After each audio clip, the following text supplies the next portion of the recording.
एक भयानक जंगल था। उसी के बीचों बीच एक बूढ़ा साधु रामदास एक झोपड़ी में अकेला रहता था। सालों से वही झोपड़ी उसका घर थी। उस रात बहुत तेज तूफानी बारिश हो रही थी। आसमान में बिजली गरज रही थी, जैसे कोई गुस्से में चिल्ला रहा हो। जंगल में हर तरफ अंधेरा और सन्नाटा था। रामदास दरवाजा बंद करके अपनी झोपड़ी में बैठा हुआ था, ताकि बाहर की बारिश और हवा अंदर ना आ सके। अचानक ठक ठक झोपड़ी के दरवाजे पर किसी ने दस्तक दी। साधु चौंका। इतने डरावने जंगल में इतनी रात गए कौन हो सकता है? हिम्मत करके दरवाजा खोला।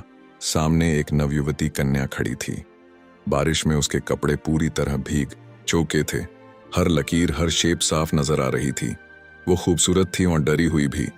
साधु ने पूछा, ए कन्या, तू कौन है? इतनी रात इस जंगल में तू यहाँ क्या कर रही है? लड़की कांपते हुए बोली, बाबा जी, मैं पास वाले कांवराज नगर की रहने वाली हूँ। मेरा नाम अनीता है। मैं बहुत डरी हुई हूँ। उसकी आवाज थरथर आ रही थी। कुछ लोग मेरे पीछे पड़े हैं। वो मुझे मारना चाहते हैं, मेरी इज्जत लूटना चाहते हैं। मैंने अपनी जान बचाकर यहाँ तक भाग के आई हूँ। कृपया मुझे बचा लीजिए। रामदास ने उसे अंदर बुला लिया। उसके लिए चटाई बिछाई और दिया जलाया। झोपड़ी में अब सिर्फ दिए की हल्की रोशनी थी और बाहर तूफान की आवाज। अनीता की आंखों में डर था। वो कांप रही थी। उसने कहना शुरू किया, मैं राजा विक्रम सिंह की बेटी हूं। मेरे माता पिता अब इस दुनिया में नहीं हैं। उनके जाने के बाद लोगों की नजर मेरी खूबसूरती पर टिक गई। वो मुझे छूना चाहते हैं, मेरा शरीर अपवित्र करना चाहते हैं। साधु रामदास उसकी बातें चुपचाप सुनता रहा। उसे लग रहा था कि ये लड़की कुछ और भी छुपा रही है। क्या उसका यहां आना सिर्फ इत्तेफाक है? बाहर तूफान बढ़ता जा रहा था। झोपड़ी के अंदर सिर्फ दो लोग थे, एक बूढ़ा साधु और एक जवान कन्या।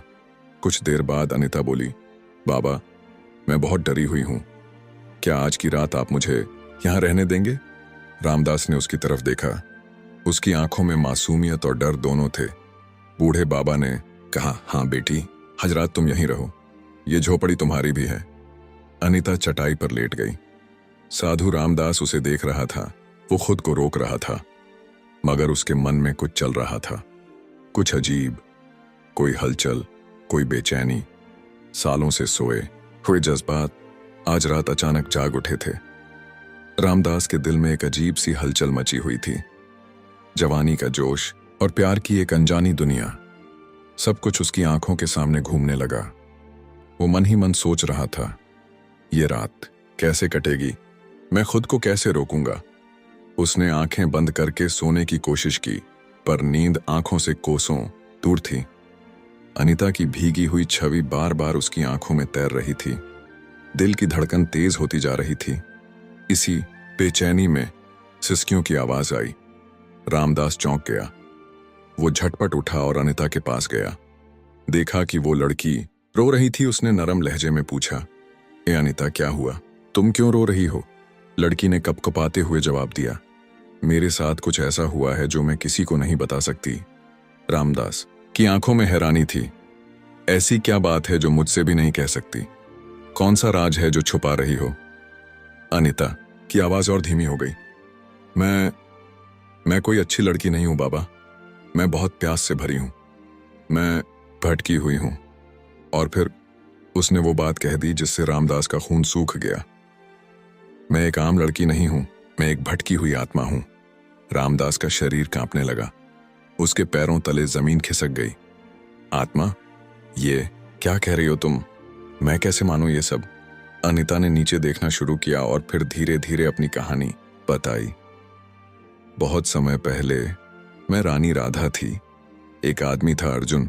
वो मुझसे शादी करना चाहता था, पर मैं उससे प्यार नहीं करती थी। उसने मुझे पाने के लिए काला जादू किया। मैं उसके जाल में फंस गई और वो जबरदस्ती मुझसे शादी कर बैठा, लेकिन मैं कभी उसकी नहीं हुई। उसने जब पहली रात मेरी इज्जत छीननी चाही, मैंने उसे रोक दिया। वो गुस्से में पागल हो गया और एक रात उसने मुझे मार डाला। मरते वक्त उसने कहा, तेरी आत्मा तब तक मुक्त नहीं होगी जब तक तू किसी पवित्र इंसान या साधु के साथ हम बिस्तर ना हो जाए। और बाबा, मैं तभी से जंगल में भटक रही हूं। ये सुनते ही रामदास का दिल और तेज धड़कने लगा। अनिता ने उसका हाथ पकड़ा। मैं झूठ नहीं बोल रही बाबा। अगर तुम आज रात मेरे साथ नहीं सोए तो मैं हमेशा के लिए इस जंगल में भटकती रहूंगी। उसके नरम हाथ रामदास के शरीर को छूने लगे। साधु का मन और तन दोनों हिलने लगे। मगर तभी बाहर से एक भयानक आवाज आई, जैसे कोई और भी वहां था। रामदास झट से उठा और झोपड़ी से बाहर भागा। बाहर घुप अंधेरा था। उसने पलटकर झोपड़ी की ओर देखा। अनिता चुपचाप खड़ी थी।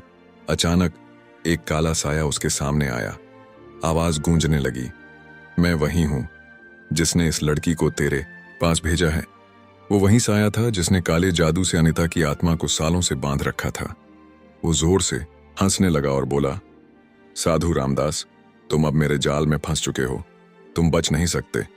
रामदास ने गहरी सांस ली और शांति से जवाब दिया, तेरा काला जादू मुझ पर असर नहीं करेगा। तूने सोचा मैं एक लड़की की सुंदरता से भटक जाऊंगा? नहीं, ये मेरा रास्ता नहीं है। ये सुनकर अनिता की नजरें नीचे झुक गईं। उसकी आंखों में शर्म थी। साया फिर गरज कर बोला, तुम भी तो इंसान हो, तुम्हारे अंदर भी तो वासना होगी। तुम कैसे बचोगे मुझसे? साधु रामदास ने अपनी आंखें बंद की और फिर आसमान की तरफ देखा। कुछ पल शांत रहने के बाद बोला, मैं रोशनी का रास्ता चुनता हूं, तेरे अंधेरे का नहीं। अनिता की आंखों में आंसू आ गए। वो सोचने लगी, क्या मैं वाकई ये करने जा रही थी? क्या मैं किसी भले इंसान को अपने जाल में फंसा रही थी? रामदास ने नरमी से कहा, अनिता, तुम अपने अंदर झांको। क्या तुम यही बनना चाहती हो? मैंने कभी किसी स्त्री की ओर बुरी नजर से नहीं देखा। फिर तुम क्यों मेरी इज्जत छीनना चाहती थी? साया हंसने लगा, बहुत देर हो चुकी है साधु, अब इसका कुछ नहीं हो सकता। मगर अब अनिता की आंखों में एक नई रोशनी थी। उसने धीरे से कहा, मुझे नहीं पता सही क्या है और गलत क्या, मुझे बस मुक्ति चाहिए, शांति चाहिए। रामदास ने जवाब दिया, तुम्हें अपनी आत्मा के लिए नहीं, अपने वजूद के लिए लड़ना होगा। ये लड़ाई अब तुम्हारी है। अनिता ने गहरी सांस ली। अब वो डर नहीं रही थी। उसने साया की ओर देखा और कहा, हाँ, ये मेरी लड़ाई है और अब मैं इसे खुद लड़ूंगी। उसने अपनी आंखें बंद की, दोनों हाथ उठाए और साया की तरफ बढ़ी। जैसे ही उसके हाथ साया को छूते हैं, तेज हवाएं चलने लगती हैं, अंधेरा कांपने लगता है, साया तड़पने लगता है, चीखता है। मगर अब अनिता की आत्मा जाग चुकी थी। उसने पूरी शक्ति से साया को मिटा दिया। हर तरफ शांति फैल गई। जब अनिता ने अपनी आंखें खोलीं तो सामने साधु रामदास खड़ा था, शांत, गंभीर। अनिता उसकी तरफ बढ़ी और कहा, मुझसे बहुत बड़ी भूल होने जा रही थी। आपने मुझे रोक दिया, आपने मुझे फिर से इंसान बना दिया। रामदास ने मुस्कुराकर जवाब दिया, अब तुम आजाद हो जाओ और अपनी जिंदगी नए सिरे से शुरू करो। अनिता ने सिर झुकाया, आंखों में आंसू ली और हमेशा के लिए उस जंगल से निकल गई। अब उसकी आत्मा मुक्त थी। वो अंधेरे से रोशनी की ओर बढ़ चुकी थी।